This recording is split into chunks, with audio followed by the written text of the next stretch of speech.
اللہ اکبر یا رسول اللہ زندہ باد زندہ باد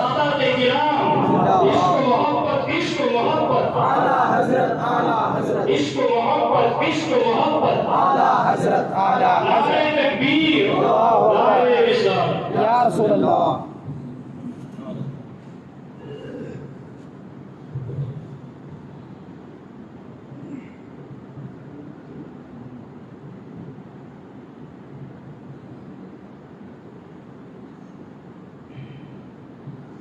السلام علیکم ورحمۃ اللہ وبرکاتہ۔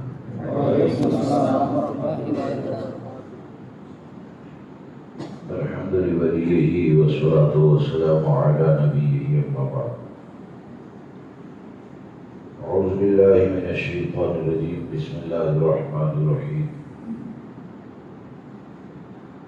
وأمر بالمعروف وانہ عن المنکر واصبر علی ما أصابک إن ذلك من عزم الأمور، صدق الله العظيم۔ إن الله وملائكته يصلون على النبي يا أيها الذين آمنوا صلوا عليه وسلموا تسليما۔ اللهم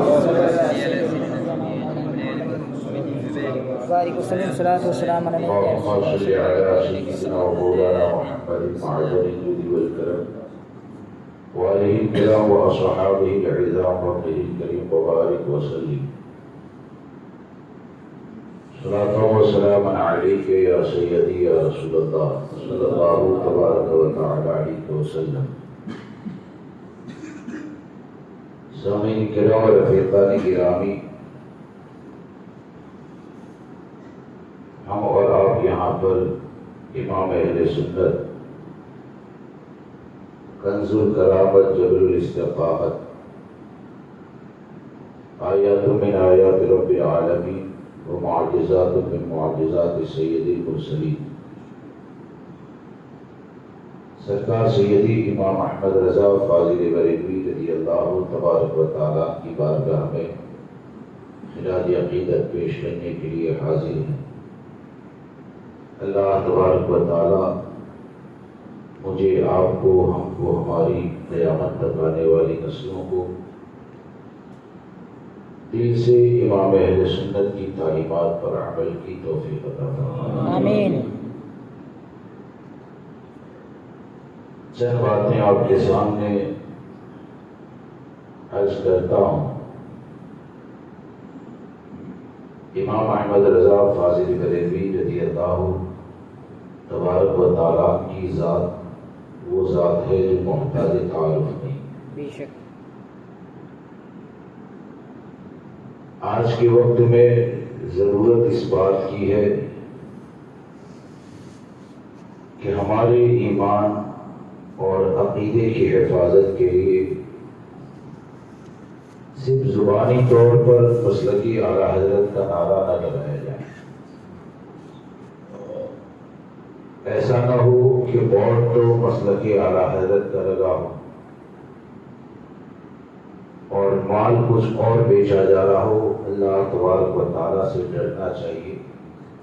کیونکہ اللہ تبارک و تعالیٰ جو نعرہ لگاتے ہیں وہ بھی جانتا ہے، اور اس کے پیچھے اگر کچھ غلط کرتے ہیں تو اللہ تبارک و تعالیٰ وہ بھی جانتا ہے، اور ہر کسی کو اللہ تبارک و تعالیٰ کی بارگاہ میں جواب دینا ہے۔ امام احمد رضا کی قربانیاں کیا ہے، اس کو سمجھنے کے لیے ایک حدیث پاک آپ کے سامنے عرض کرتا ہوں، اس کا خلاصہ کہ آج جو حالات اور ماحول ہے تو آپ اچھے سے جانتے ہیں کہ بڑی بڑی برائیاں پیدا ہو رہی ہے اور تقریباً چاروں طرف خاموشی نظر آتی ہے، اور سوچ یہ بنتی جا رہی ہے کہ کچھ بھی ہو جائے ہم بولے کیوں، اور کئی جگہ پر تو ایسا ہے کہ خاموش اگر رہتا ہے یا حق بات جو اگر چھپایا جائے تو تو لوگ تعریف بھی کرتے ہیں کہ یہ بہت اچھے ہیں، کچھ بولتے ہی نہیں ہیں، یہ بہت اچھے ہیں، کچھ بولتے ہی نہیں ہیں۔ عہدے تو لے لیے جاتے ہیں، منصب تو لے لیا جاتا ہے، لیکن منصب کی آڑ کے اندر جو قوم مسلم کے ساتھ غداریاں کی جاتی ہے اس کے اوپر کوئی نظر نہیں کرتا۔ امام احمد رضا فاضل بریلوی رضی اللہ تبارک و تعالی یہ ہم لوگوں کے لیے اور ہماری نسلوں کے لیے اللہ تبارک و تعالیٰ کی عطا کردہ وہ عظیم نعمت ہے کہ بغیر کسی مبالغہ کے میں یہ کہتا ہوں کہ امام احمد رضا کی تعلیمات سے جو دل سے وابستہ ہو جائے گا اور عمل اس طور پر کرے گا کہ تعلیمات امام احمد رضا پر عمل کرنے میں جو بھی رکاوٹ بنے اسے چھوڑ دیں، جو بھی رکاوٹ بنے اسے چھوڑ دیں، الگ ہو جائے۔ اور میں تو یہ کہتا ہوں کہ مان لو کہ وہ زندگی میں امام احمد رضا کی تعلیمات پر عمل کرنے کی بنیاد پر اگر تنہا اور اکیلا بھی ہو جائے نا تو دنیا کی پریشانیاں تو آ سکتی ہے، لیکن امام احمد رضا اس عاشق صادق کو کہتے ہیں کہ اگر ہر معاملے میں ان کی پیروی کرنے لگے نا تو دنیا کچھ بھی کہے گی، لیکن امام احمد رضا کی پیروی کر کے دنیا سے جانے والا تو یہی کہے گا کہ لہد میں عشق رخ شہ کا داغ لے کے چلے، لہد میں عشق رخ شہ کا داغ لے کے چلے، اندھیری رات سنی تھی چراغ لے کے چلے، تیرے غلاموں کا نقش قدم ہے راہ خدا، وہ کیا بہک سکے جو یہ سراغ لے کے چلے۔ آپ دیکھیے کہ آج جس طرح کی خاموشیاں پائی جاتی ہے، چاہے عقیدے کا معاملہ ہو، چاہے عظمت صحابہ کا معاملہ ہو، چاہے عظمت اہل بیت کا معاملہ ہو، چاہے اولیاء کرام کی شان میں بے ادبیاں کرنے والوں کا معاملہ ہو، آج آپ دیکھیں حالات ایسے بنتے جا رہے ہیں کہ بہت سے لوگ ان چیزوں میں خاموشی کو اختیار کرتے ہیں، اور اختیار کرنے کے بعد بھی ان کی زبان پر مسلک اعلیٰ حضرت کا نعرہ ہے، عظمت صحابہ پر حملہ ہوتا ہے، اور اس حملے کو سننے کے بعد بھی زبان سے تو یہی کہا جاتا ہے کہ ہم تاجدار بریلی کے موقف کے اوپر قائم ہیں، ہم اسی کے اوپر عمل کرنے والے ہیں۔ تو اس بات کو یاد رکھ کر چلے کہ جو تاجدار بریلی کے موقف پر قائم رہتا ہے، اور بڑی ذمہ داری سے کہتا ہوں، ادھر بھاگنے والی بات نہیں کرتا ہوں، بڑی ذمہ داری سے کہتا ہوں کہ جو مسلک اعلیٰ حضرت کے اوپر قائم رہتا ہے اور سچا غلام مصطفیٰ بن کر اور امام احمد رضا کی غلامی میں زندگی گزارنے والا ہوتا ہے، تو اس بات کو یاد رکھ کر چلے کہ وہ عہدے کو چھوڑنا تو گوارا کرتا ہے، لیکن صحابی کی گستاخی کو سننا گوارا نہیں کر سکتا ہے۔ جو سچا مسلک اعلیٰ حضرت کا وفادار ہوتا ہے تو وہ ایسے لوگوں کو بے نقاب کرنے کا کام کرتا ہے۔ کیا امام احمد رضا نے ہم کو یہ درس نہیں دیا کہ پوری زندگی باطل فرقے والوں سے لڑتے رہے؟ وہ فتنہ چاہے سہارنپور سے اٹھے، وہ فتنہ چاہے دیوبند سے اٹھے، وہ فتنہ چاہے گنگور سے اٹھے، وہ فتنہ چاہے رافضیت کا ہو، خارجیت کا ہو، قادیانیت کا ہو، ان تمام فتنوں کے مقابلے میں امام احمد رضا کو دیکھیں گے تو امام احمد رضا کی تعلیم ہم کو یہ بتاتی ہے کہ امام احمد رضا کے اوپر اگر گالی کے خط آتے ہیں نا تو امام احمد رضا نے اس کو برداشت کر لیا۔ امام احمد رضا کے باپ دادا کو اگر گالی دی جاتی ہے تو امام احمد رضا نے برداشت کر لیا، لیکن امام احمد رضا اہل سنت و جماعت کے اس محسن کو کہا جاتا ہے کہ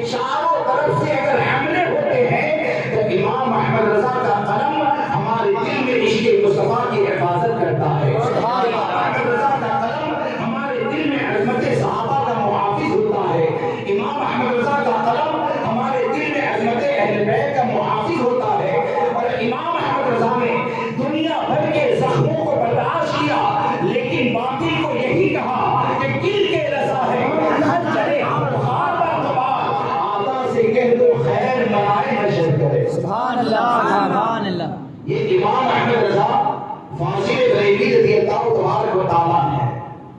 تو امام احمد رضا کا نام جو ہے نا دکان چمکانے کے لیے نہ لیا جائے.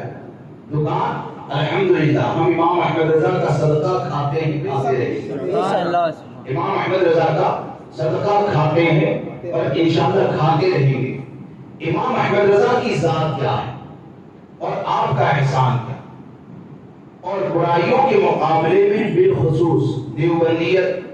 وہابیت, رافضیت, خارجیت, سنہ کلیت, تصوف کے نام کے اوپر شریعت مطہرہ کا مذاق اڑانے والے ان لوگوں کا جو امام احمد رضا نے تعاقب کیا اور جس طرح آپ نے قربانیاں پیش فرمائی, تو آپ کون سی ذات ہے حدیث کی روشنی میں آپ دیکھیں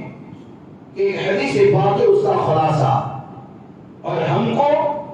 آقا کریم صلی اللہ تعالیٰ علیہ وسلم نے کیا تعلیم عطا فرمائی, کیا برائیوں کے مقابلے میں خاموش رہیں, یہ تعلیم دی گئی. ایک حدیث پاک ہے اس کو سنتے چلیے.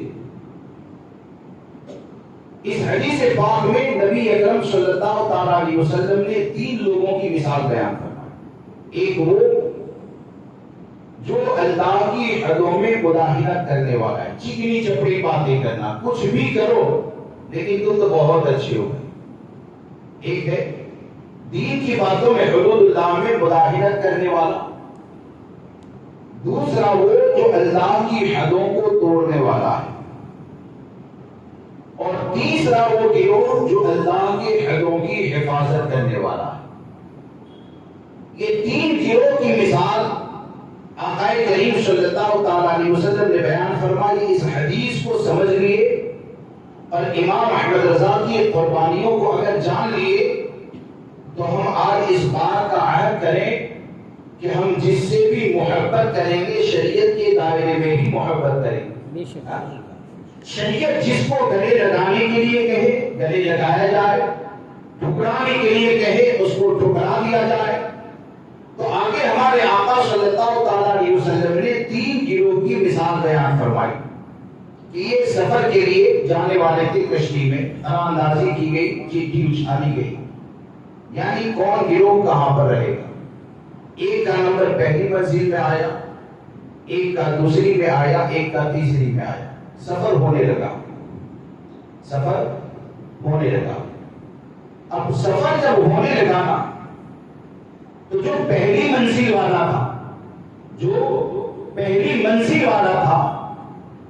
تو پہلی منزل والے نے کیا سوچا, اوپر جانا, پانی لینا, احسان چڑھانا یا جو کچھ بھی ہے, میں پانی سے اتنا قریب ہوں, تختے کو توڑ دیا جائے, اپنی ضرورتوں سے فارغ بھی یہیں سے ہوں گے, پانی بھی سمندر سے سیدھے نکال دیا جائے. تو اس نے یہ سوچا. تو وہ گروہ جو چکنی چپڑی باتیں کرنے والا ہے, جیسے کہ آج ہوتا ہے نا کہ مثال کے طور پر بلوچ میں اگر صحابہ کی شان میں گستاخی ہو, اہل بیت کی شان میں گستاخی ہو, اور یہاں سے اگر کوئی عالم رد کر کے پیغام دینا چاہے کہ ایسے لوگوں سے بچے, تو کہتے کیا ہیں, ارے بھائی وہاں پر یہ ہوا, یہ یہاں پر کیوں چلاتے ہیں. جموسر میں اگر کسی علاقے میں کچھ ہو جائے تو حال کیا ہوتا ہے, فلاں علاقے میں مسلمان بچی کے ساتھ ایسا ہوا, تو اس علاقے میں بیٹھنے والا یہ سوچے میری بہن میری بیٹی تو سلامت ہے, میں اس علاقے کے اندر کیوں مداخلت کروں. تو وہ لوگ جو چکنی چپڑی باتیں کرنے والے ہیں تو کیا کہتے ہیں, وہ اپنی جگہ میں کچھ بھی کرے, لیکن وہ جو اللہ کی حدوں کی حفاظت کرنے والا ہے, جس کو حدیث پاک میں بیان کیا, تو وہ حفاظت کرنے والے نے کیا کہا, اس نے کہا نہیں, تختے کو توڑنے نہیں دیا جائے گا. کیا نہیں کیا جائے گا, وہ اگرچہ اپنے حصے میں تختے کو توڑے گا, یہ نہیں ہونے دیا جائے گا. ہمارے آقا صلی اللہ تعالیٰ علیہ وسلم ارشاد فرماتے ہیں کہ جس نے تختے توڑنے والے کے ہاتھ کو پکڑ لیا تو وہ خود بھی ڈوبنے سے بچا, اسے بھی ڈوبنے سے بچایا, اور جس نے اسے آزاد چھوڑ دیا تو ہمارے آقا ارشاد فرماتے ہیں وہ بھی ہلاک ہوا, یہ بھی ہلاک ہوا. یعنی اس سے واضح طور پر یہ بتایا گیا کہ جب برائیاں پھیلے گی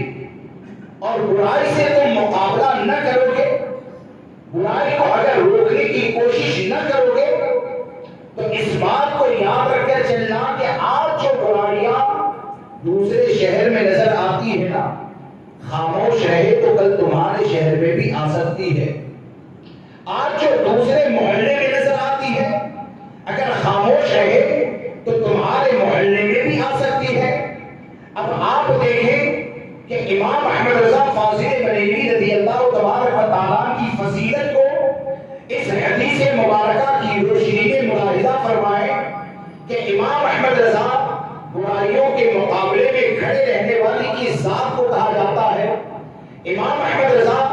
ہمارے عقیدے اور ایمان کی حفاظت کے لیے جہاد بالقلم کرنے والی کی ذات کو کہا جاتا ہے. کہ امام احمد رضا یہ تو بریلی شریف کی سرزمین کے اوپر ہے، ایک فتنہ اٹھتا ہے دیوبند سے، سہارنپور سے، نجوہ سے، اور نہ جانے کہاں کہاں سے فتنہ اٹھتا ہے. یعنی مختلف علاقوں کے اندر فتنے اٹھتے ہیں. کہیں پر فتنہ اٹھا علم غیب مصطفیٰ کا انکار کیا گیا، کہیں پر فتنہ اٹھا آقا کریم صلی اللہ تعالیٰ علیہ وسلم کو پیٹھ کی پیچھے کی خبر سے بے خبر کہا گیا،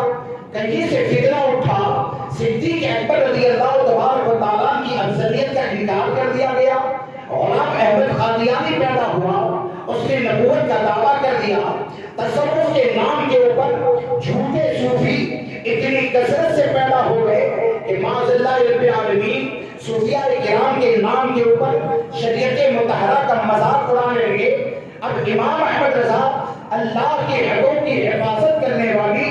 اس ذات کو کہا جاتا ہے کہ دنیا کے مختلف کونوں کے اندر فتنے پیدا ہوتے ہیں. اور فتاوی رضویہ شریف کا مطالعہ کریں کہ 100 سے زیادہ فتنے امام احمد رضا کے زمانے کے اندر پائے جاتے ہیں. لیکن امام احمد رضا نے اس جگہ پر جا کر نہیں بلکہ بریلی کی سرزمین پر بیٹھ کر ان تمام فتنوں کا اس طور پر مقابلہ کیا کہ جہاں کہیں دیوبندیوں کی کفریہ عبادتیں لوگوں کے ایمان و عقیدے کو لوٹنے کے لیے جاتی ہے، اس جگہ پر اگر امام احمد رضا کی قلم پہ پہنچ جائے، اگر امام احمد رضا کی تحریر پہنچ جائے تو دل میں عشق مصطفیٰ سلامت ہو جاتا ہے. امام احمد رضا نے فتنوں کا دروازہ اس طور پر بند کیا کہ اگر کسی جگہ پر اگر افضلیت صدیق اکبر کے سے انکار کر کے اگر رافضیت کا دروازہ کھولا جاتا ہے تو مطلع القبرین کی صورت میں دلائل کے اتنے زیادہ انبار لگا دیے کہ اس جگہ پر اگر امام احمد رضا کی کتاب پہنچ جائے تو جہاں پر اہل بیت کی محبت کا چراغ روشن ہوتا ہے وہاں پر صدیق اکبر کی افضلیت کو ماننے کے لیے دل قائم ہو جاتا ہے. کیا سمجھ میں آیا؟ امام احمد رضا ہمارے اس محسن کو کہا جاتا ہے. بخدا بغیر کسی مبالغہ کے کہتا ہوں کہ اگر امام احمد رضا کو پڑھو گے تو ہر فتنے کے مقابلے میں اگر امام احمد رضا کے قلم کو اٹھا کر دیکھو گے تو امام احمد رضا کا قلم یہی کہتا ہے کہ ملک سخن کی شادی تم کو رضا مسلم جس سمت آ گئے وہ سکے بٹھا دیے. سبحان اللہ سبحان اللہ. یہ امام احمد رضا فاضل بریلوی رضی اللہ تبارک و تعالیٰ کا ہم سنیوں پر احسان ہے اور محسن کا احسان ماننا چاہیے. اور میں تو اکثر یہ کہتا ہوں ہمارے ماں باپ سے زیادہ ہمارے اوپر اعلیٰ حضرت کا احسان،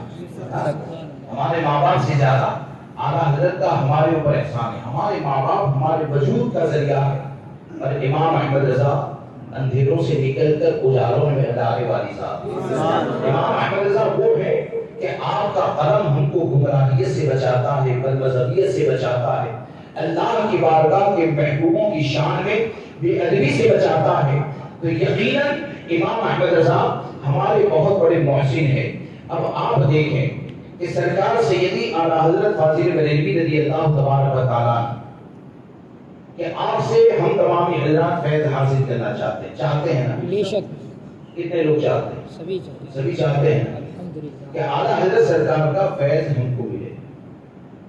آپ کسی سے بھی اگر قریب ہونا چاہتے ہیں تو اس کے کچھ اصول ہوتے ہیں. آپ اگر کمشنر کے آفس میں جائیں گے نا تو وہاں پر جائیں، اس کے بھی کچھ اصول ہوتے ہیں. اس اصول کی پابندی کر کے آپ وہاں تک جاتے ہیں. اور امام احمد رضا فاضل بریلوی رضی اللہ تبارک و تعالیٰ کی بارگاہ سے اگر فیض حاصل کرنا ہے تو آپ کی بارگاہ کا فیض حاصل کرنے کے لیے نہ تو محل بنانے کی ضرورت ہے، نہ تو بہت زیادہ مال کمانے کی ضرورت ہے، نہ تو آپ کے بہت زیادہ فالوورز پیدا ہو جائے تبھی امام احمد رضا کی نگاہ کرم ہوگی، ایسا نہیں ہے۔ امام احمد رضا کا اگر فیض حاصل کرنا ہے تو امام احمد رضا کا فیض یہی ہے، دشمن احمد پہ شدت کیجیے، ملحدوں کی کیا مربت کیجیے۔ امام احمد رضا کا اگر فیض حاصل کرنا ہے تو ہم اپنی کمزوریوں کو تلاش کریں، اور جتنے بھی آقا کریم صلی اللہ علیہ وسلم کی شان میں بے ادبی کرنے والے ہیں، صحابہ کرام کی شان میں بھونکنے والے ہیں، اہل بیت کی شان میں گستاخیاں کرنے والے ہیں، ان تمام سے اگر ہم عملی طور پر یہ کہہ دینا اور ان کا اگر بائیکاٹ کر دیں تو یقین جانے امام احمد رضا اس ولی کامل کو کہا جاتا ہے۔ امام احمد رضا سرکار غوث اعظم رضی اللہ تبارک و تعالیٰ کی بارگاہ میں اور غوث اعظم کی محبت میں فنا کرنے والی اس ذات کو کہا جاتا ہے کہ اگر آپ متسلم سنی بن گئے اور تمام گستاخوں سے اگر اپنے تعلقات کو ختم کر لیا تو یقین جانے جہاں بھی رہیں گے امام احمد رضا کا فیض ضرور اللہ تم کو عطا فرمائے گا۔ اور ایسا اگر نہیں کیے، یعنی نعرہ تو لگاتے رہے اور اندھیرے میں دیوبندیوں کو بھی بلاتے رہے، وہابیوں کو بھی بلاتے رہے، غیر مقلد کے ساتھ تعلقات بھی قائم کرتے رہے، بڑے بورڈ تو لگا دیے یہ مسجد اہل سنت و جماعت کی ہے، بورڈ لگا دیے، تو یہ مسجد کیوں بنی ہے؟ یہ مسجد تو سنیوں کے ایمان و عقیدے کی حفاظت کے لیے ہے نا، لیکن اگر نااہل پیدا ہو جائے تو وہاں پر اگر اس طور پر حالات کر دیے جائیں تو آج لوگ کیا کہتے ہیں کہ مسجد کے اندر اگر کوئی انتظامیہ ہے اور کہے کہ غیر مقلد کا تو اعلان ہوگا، دیوبندی کا نام تو بورڈ کے اوپر لکھا جائے گا، فلاں کام تو یہ تو کیا جائے گا، اب محلے کے لوگ، شہر کے لوگ کیا کہتے ہیں؟ ارے بھائی کمیٹی ایسی ہے تو ہم کیا کریں؟ اگر اعلیٰ حضرت نے یہ سوچا ہوتا تو آپ سوچیے ہمارا کیا ہوتا۔ امام احمد رضا نے ہم کو جو مزاج عطا فرمایا ہے نا، وہ یہ مزاج عطا فرمایا ہے کہ مجرموں سے اور بالخصوص ایسے لوگوں سے کہ جو رہبر کے لباس میں گھومتے ہیں اور جن کے پیچھے چلنے کی بنیاد پر اگر تمہاری نسلوں کا، تمہارا ایمان، تمہارا عقیدہ اگر بگڑنے کا اندیشہ ہے نا، تو اگر وہ ہمارا باپ بھی ہوگا تو باپ کی بھی رعایت نہیں کی جائے گی، اپنے عہدے کی ذمہ داریوں کو نبھایا جائے گا۔ اور اگر عہدے کی ذمہ داریوں کو نہ نبھائے اور آپ یہ سوچیں کہ میں تو لوگوں میں مقبول ہو گیا ہوں، میں تو لوگوں میں محبوب ہو گیا ہوں، لوگ تو میرے بہت زیادہ فالوورز پیدا ہو گئے ہیں، تو اس بات کو یاد رکھنا کہ اگر عقائد کے معاملے میں گال میل کرو گے، اگر مسجد میں سنیت کا بورڈ تو لگا ہے، مسلک اعلیٰ حضرت کا بورڈ تو لگا ہے، لیکن روزانہ جب بھی کوئی بدمذہب مر جائے تو امام احمد رضا کی تعلیمات کا اگر خون کرتے ہیں نا، تو یہاں پر کوئی کہے یا نہ کہے، آج تمہارے جتنے بھی سپورٹر کھڑے ہوتے ہیں نا، کل میدان محشر میں نظر نہیں آئیں گے۔ میدان محشر میں اگر کام آئے گا تو یہ آئے گا کہ تم نے اگر اپنے عہدے کی ذمہ داری کو نبھایا، لوگوں کے ایمان اور عقیدے کو اگر بچایا اور ایمان اور عقیدے کو بچا لیا، تو میں تو یہ کہتا ہوں تمہارا پورا شہر بھی اگر مخالف ہو جائے گا نا اور تمہارا کام لوگوں کو ایمان اور عقیدے کو بچانا ہے تو یقین جانے دنیا سے جائیں گے تو ایک بھی تمہارے ساتھ کھڑا نہ بھی رہے، تب بھی جانے والا تو یہی کہے گا کہ خاک ہو کر عشق میں آرام سے سونا ملا، جان کی اکسیر ہے الفت رسول اللہ۔ سبحان اللہ، سبحان اللہ۔ اس لیے امام احمد رضا سے دل سے محبت کریں۔ کیسے محبت کریں؟ دل سے محبت، دل سے محبت کریں۔ دل سے محبت ہوگی تو دل روشن ہوگا۔ اور مکاری اگر کریں گے نا، صرف نعرہ لگائیں باقی سب کچھ کرتے رہے، تو اس بات کو یاد رکھ کر چلیں اس سے کوئی فائدہ حاصل ہونے والا نہیں ہے۔ اب آپ دیکھیں کہ سرکار سیدی اعلیٰ حضرت فاضل بریلوی رضی اللہ تبارک و تعالیٰ بالخصوص آپ کے سامنے رامزیت کے معاملے میں چند باتیں عرض کر دوں کہ آج اصل میں ہمارے سامنے کئی فتنے ہیں۔ پہلے تو ایسا ہوتا تھا کہ فتنے اگر اٹھتے بھی تھے نا تو مقابلہ کرنے والے اتنے پاورفل ہوتے تھے، روحانیت کے وہ بادشاہ ہوتے تھے، جیسے کہ امام احمد رضا، کہ فتنے بہت سے اٹھے، بریلی سے کم ہی باہر نکلے، لیکن امام احمد رضا فاضل بریلوی رضی اللہ تبارک و تعالیٰ نے اپنے قلم کے ذریعے وہاں بیٹھ کر ایک تو فتنوں کا مقابلہ کیا اور اپنی بارگاہ سے ایسی مبارک جماعت کو تیار کیا کہ کسی کو مفتی اعظم کہتے ہیں، کسی کو محدث اعظم کہتے ہیں، کسی کو صدر شریعت کہتے ہیں، کسی کو صدر اللہ فاضل کہا جاتا ہے، کسی کو شیر پیشے اہل سنت کہا جاتا ہے۔ یعنی امام احمد رضا نے لکھا اور لکھنے کے ساتھ ایسی فوج کو جمع کر دیا کہ وہ جس جگہ پر جا کر کھڑے ہو جائے نا تو ان کو کسی سند کی ضرورت نہیں ہوتی تھی، ان کی زبان اگر کھل جائے تو عشق مصطفیٰ کے چشمے جاری ہو جاتے ہیں۔ احمد رضا نے ان لوگوں کو اور ایسے افراد کو پیدا کیا۔ اب آج ہمارے سامنے حالات اور معاملات ایسے ہیں کہ ایک تو دیوبندیت ہے، وہابیت ہے، غیر مقلد ہے، قادیانی، نیچری، رامزی، خارجی، یہ تمام فتنے ہیں، اور ایک تو یہ ہے کہ کسی بڑے خاندان سے تعلق رکھنے والا، کسی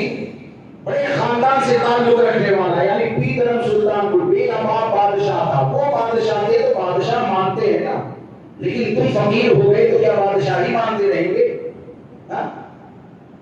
حال یہ ہو گیا کہ کئی جگہ پر ایسا ہوتا ہے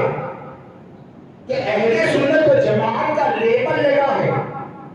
سنی اس جگہ پر پہنچا اس لیے کہ چلو پیر صاحب کا بیان سنیں، فلاں کا بیان سنیں، یہ تو ماضی میں اتنی خدمت کر چکے ہیں، اب وہاں پر گئے تو دیکھا یہ گیا کہ اس جگہ پر افضلیت صدیق اکبر کا انکار ہو رہا ہے، پیر صاحب خاموش بیٹھے، مولا کائنات کو امام الانبیاء صلی اللہ علیہ وسلم کے بعد سب سے افضل کہا جا رہا ہے اور اسٹیج کے اوپر سناٹا پایا جاتا ہے، تو آپ مجھے بتائیں کیا اس سے یہ سمجھ میں نہیں آتا ہے کہ لیبل اہل سنت و جماعت کا لگا کر کہیں نہ کہیں پر ایسا ہو رہا ہے کہ تمہارے دلوں سے عظمت صحابہ کو ختم کیا جا رہا ہے، اہل سنت و جماعت کا لیبل لگا کر کہیں نہ کہیں ایسا ہو رہا ہے کہ تم کو اہل سنت و جماعت سے دور کیا جا رہا ہے۔ اس لیے دوستو ہوشیار رہیں، عقل سے کام لیں، امام احمد رضا کی تعلیمات کو دیکھیں اور میری اس بات کو یاد رکھ کر چلے، اور جو بولتا ہوں میں ذمہ دار، پروگرام کروانے والے بیچارے ذمہ دار نہیں ہیں، کوئی بھی ان سے نہ کہے، جو بولتا ہوں میری ذمہ داری، اس بات کو یاد رکھ کر چلے، اس بات کو یاد رکھ کر چلے کہ موجودہ وقت میں اگر گمراہیت سے بچنا ہے نا تو جتنے بھی پیر ہیں ہر پیر کو جانچا جائے گا تو مسلک رضا کی روشنی میں جانچا جائے گا۔ موجودہ وقت میں اگر گمراہیت سے بچنا ہے تو جتنے بھی علماء پائے جاتے ہیں ہر عالم کو جانچا جائے گا تو مسلک رضا کی روشنی میں جانچا جائے گا۔ موجودہ وقت میں